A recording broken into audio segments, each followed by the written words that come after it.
Want to learn how to read from and write to files in C#?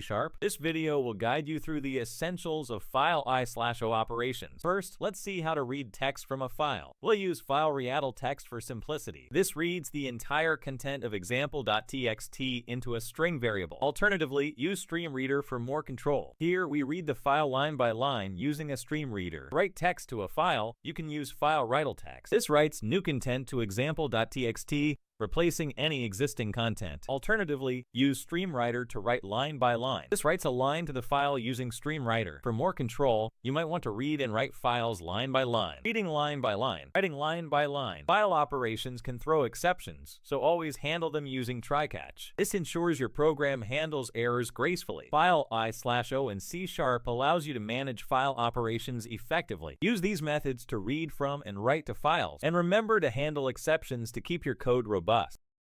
Want to write responsive and efficient code in C#?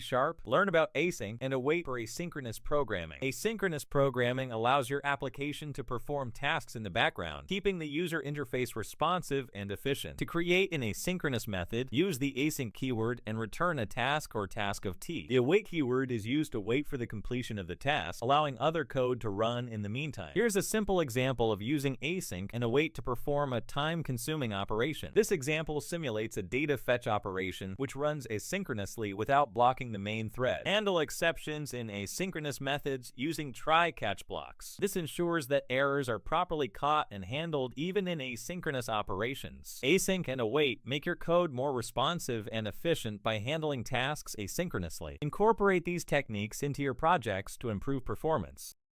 Want to improve your application's performance with concurrent operations? Learn how to use tasks and parallel programming in C#.